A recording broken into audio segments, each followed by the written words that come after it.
Go. All right, welcome to day 2 of the We the People National Invitation. This is Unit 1, and we are here with Kingsway Christian School from Indiana. And my name is Christine Hull, and I will be your facilitator today. In just a moment, the judges will introduce themselves, followed by the students, and then we will begin the hearing. Students will deliver a 4-minute prepared statement, followed by 8 minutes of judge questions. My microphone will be muted during the hearing, and I will hold up 1 minute and time signs. I suggest that you use gallery view, and all of the students have been spotlighted and will appear at the top of the screen. At the conclusion of the hearing, judges will give brief feedback, and we will conclude. Judges, the floor is yours. Welcome back, day 2. Looking forward to your remarks today. My name is Clifton Sangrider-Jones. I'm with the University of Louisville's McConnell Center. Tim Moore from the Center for the Study of the American Constitution at UW-Madison. And I am still Alan Brodman, retired teacher from East Brunswick High School. So looking forward to hearing from you guys. And if you could introduce yourselves, please. I'm Lucia Trujillo. Lauren Callaghan. I'm Shayla Cash. I'm Margaret Inayon. I'm going to jump right in. It's Unit 1, Question 2. I'll read the question and then you may begin. If man in the state of nature be so free as has been said, if he be absolute lord of his own person and possessions, equal to the greatest and subject to nobody, why will he part with his freedom? Why will he subject himself to the dominion and control of any other power? How did John Locke answer these questions? According to John Locke and Thomas Jefferson, what is natural law in a state of nature? Do you agree or disagree with their reasoning? Why or why not? What did Locke mean by the social contract? Why did he think it necessary? What obligations does the social contract place on government and on the individual? According to John Locke and Thomas Jefferson, natural law in a state of nature is the fundamental principle that humans possess the rights to life, liberty, and property due simply to our humanity. Jefferson in 1823 wrote, "Man was a rational animal endowed by nature with rights and with an innate sense of justice." This theory is held in the preamble to the Declaration of Independence, which states, "We hold these truths to be self-evident, that all men are created equal, that they are endowed by their Creator with certain inalienable rights, that among these are life, liberty, and the pursuit of happiness." Accordingly, our government has established laws protecting these rights. However, John Locke states that in a state of nature, no government is present. Without government, man cannot fully be secure in his natural rights and is therefore inclined to submit to a power able to protect those rights. Locke states the end of law is not to abolish or restrain, but to preserve and enlarge freedom. Furthermore, Thomas Hobbes, an English philosopher, firmly believed in the idea that if some form of government wasn't established, our human nature would overtake the community. Chaos would break out far and wide, with people only fending for themselves and thinking only of their necessities. Without a government to protect our basic rights, our world would be one of chaos and confusion.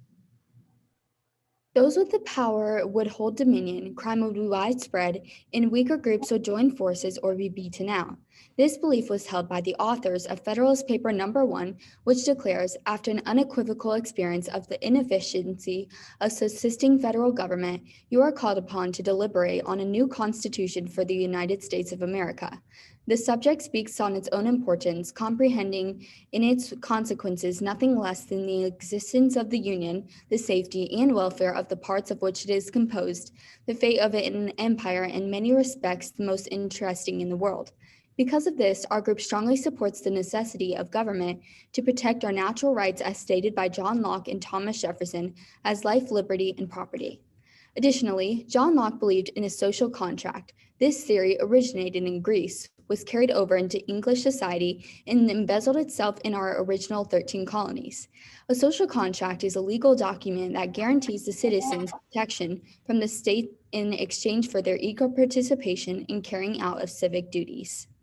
We believe this was necessary to promote unity and order in society, as well as respect for our leaders and a sense of nationalism in citizens. When part of a social contract, an obligation of the state includes protecting its people from foreign and domestic threats, as well as respecting their God-given rights. In return, an obligation of the individual includes demonstrating respect towards leaders, as well as exemplifying civic virtue so as to promote common good.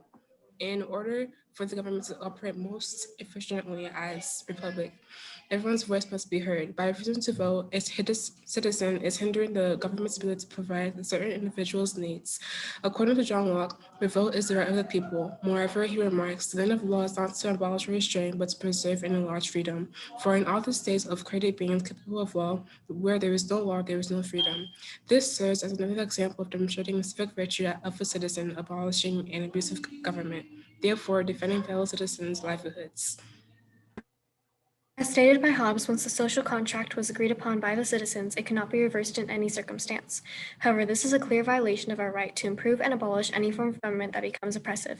Checking the government in this way is one of the many important responsibilities of a citizen and is guaranteed in the preamble to the Declaration of Independence, which states that whenever any form of government becomes destructive of these ends, it is the right of the people to alter or to abolish it and to institute new government, laying its foundation on such principles and organizing its powers in such form as them shall seem most likely to affect their safety and happiness.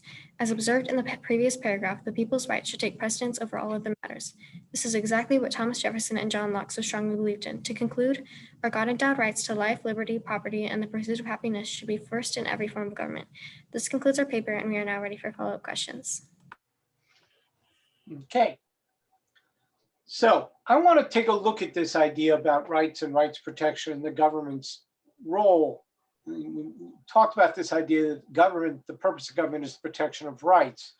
So I want you to talk to me now about under what circumstances, if any, should government be able to limit my rights?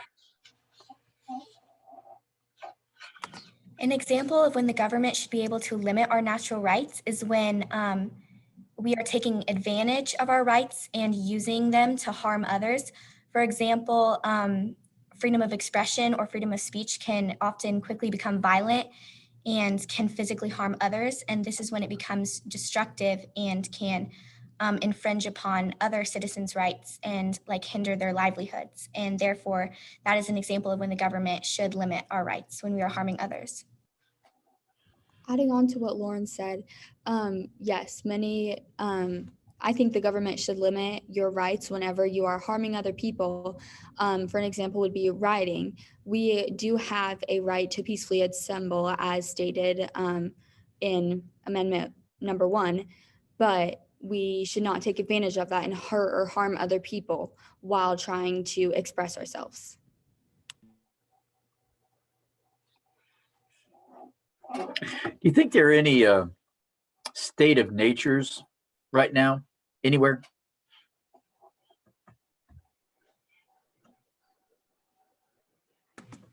I'm personally not aware of any other state of natures, but definitely not in America right now because it is obvious that the government is taking control and protecting our rights, which is good, but sometimes it can quickly become abusive. Additionally, a quote as stated in our paper was that when a man possesses power, he will do everything in his power to increase it. And this is definitely true. And I think that we can see this today in America. Also adding on to Lauren, I think it is almost impossible to have a state of nature because I believe that in any sort of community, there will be some sort of power or authority, even if, you don't have a government. I feel like certain groups will automatically want to take over. So I think it's almost impossible to live in a complete state of nature. I would agree with, sorry, Lauren. I would agree with Shayla and say that because our natural rights are so important to us as humans, we can't really function in state of nature without being secure in those rights, which is why it's hard to not exist in a place where government is not formed just automatically. Great. And Thank you. I'm sorry, Margaret, go ahead. All right, and in a state of nature, I believe that our rights should not be fully protected because there has, as to adding what Lucia said, there has to be a someone over the top or someone controlling whatever country or city is in. Additionally, in a state of nature, as stated in our paper and according to John Locke, no government is present. And I respectfully disagree with my colleagues when they say that someone would automatically take control because they wouldn't necessarily take control and form a sort of government or ruling over one another. But just because of our personal human nature, our selfishness would take over, and in a way, our rights would be less protected without government than they are with government, because other citizens would become selfish and fend only for themselves. Okay, thank you. All right, thank you. All right, I know you all touched on it in your presentation, but I want us to have a conversation here. So what should people have the right to do if their government does not serve the purpose for which it was created? What should people have the right to do? I think that we should have the right to alter, to abolish any form of government that becomes oppressive or limits our natural rights, because that's not what it was intended to do. It was intended to protect those rights. So I think at that point, then it is the right to revolution. I believe that John Locke was very aware of this, because he greatly influenced the founders, and they did include in the Declaration of Independence that quote that Lucia just quoted, that when any government becomes destructive of these ends, it is the right of the people to alter or abolish it. And so I think as citizens, our first focus should be to improve our government any way we can. But if it becomes too oppressive or abusive of our natural rights, it is our civic responsibility to abolish it and institute a new government that would better serve our purposes and protect our natural rights. So what's that distinction then? If you're wanting to alter on the one hand, or I think you said improve. So what's the distinction then between altering or improving or abolishing or revolting? How do you determine that? What does that look like? I think Yeah. that, sorry, Go I ahead. think it's different levels of, so if the government is completely controlling everything, taking away all of your natural rights, I think that that's whenever we need to abolish it or very greatly improve it on the government. But if they are just doing things that, like we don't like, or that we personally don't agree with, and our natural rights are still there, I think that that's the point where maybe we just need to reevaluate and improve upon it instead of completely coming up with a new system. I agree with my colleague, because as humans, we all make mistakes. So to completely abolish the government for just simply making a few mistakes is really unreasonable. And I believe as citizens and as our responsibility, we should improve and improve our government. Sorry.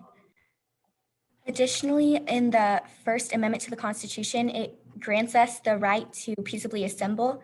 And I believe that this is an important and significant part of peacefully protesting against our government. And that is a good way to promote the common good and demonstrate civic virtue in order to improve our government by exercising our right to peaceably assemble and therefore improving our society. I also want to make a distinction to what I said earlier, is that I think there's always going to be people who don't agree with what's going on in the government. There's always going to be someone who complains about it or who does not personally agree with. So I think that either way, anyone will be unhappy with something going on in the government. Well, what if Alan goes out in the hills of southern Indiana and sets up a cab and just him, and he raises his fists to the sky and says, "I am revolting." Has he abolished the social contract?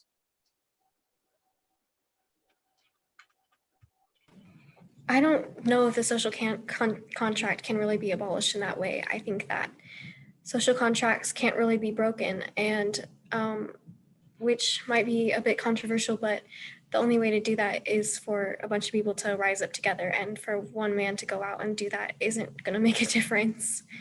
Put in jail if he did something bad against the government.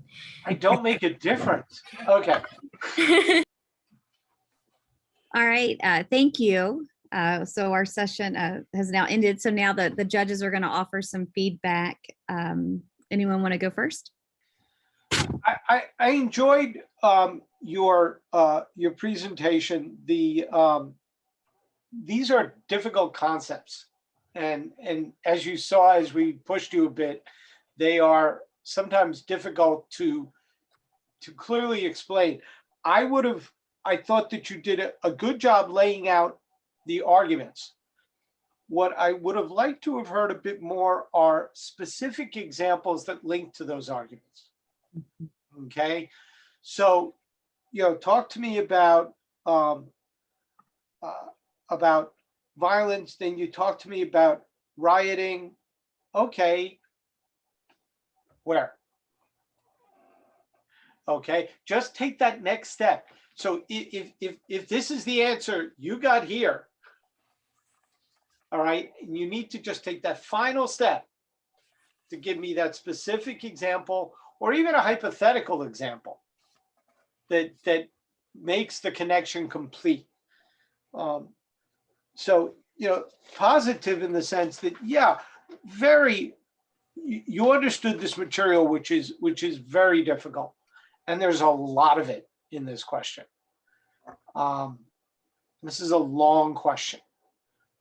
So I was very impressed with that aspect. Just take that next step. Give me some of those specific examples. Yeah, I appreciated your reference of Hobbes. His stated nature is really, really rough, and you're exactly right. He took a dim view of human nature. Locke a little less so. But I also, we're kind of pushing you on the meaning of alter or abolish in many of our follow-ups. We're trying to sort that out, where you are on those two, those phrases that Jefferson puts in the Declaration. And you're in good company, because many other people have tried to sort through the meanings of those two things. And what's the bright line difference between alter and abolish? Sometimes it's not as a clean distinction. So a lot of your thinking it's interesting to hear your thinking on that, and I appreciated that. I would, if I made one recommendation to the question of is there a state of nature? And I forget who it was. They started out, well, so not in America, because we're in a country. And you're probably right, but what about South Sudan? What about Mogadishu here several years ago? What about people fleeing within Myanmar? I mean, yes, they're in a contract called a country, but are they in a state of nature? So maybe I would urge you to kind of expand your thinking a little bit about other places where people might be feeling like they are in a state of nature. But I've enjoyed meeting you in the last couple of days, and it's been wonderful. And I wish you luck and Godspeed in the future. Want to just quickly chime in and say I really liked hearing the ease with which you quoted Jefferson a few times. You clearly are internalizing and really wrestling, it seems, with the language and really going to the text. So that was really evident. So really enjoyed those references. Again, they were just at the tip of your tongue, and I could tell that you all were really familiar with that. And as my colleagues here have mentioned, just continue to think about how these ideas really play out. What are those tensions? What's the line between wanting to improve something or all the way to abolish it? What does that mean? What does that look like today? I also want to just applaud you, though, for all of the effort you've put in to this point, this weekend, and wish you all well moving forward. So thank you for all the hard work you all put in.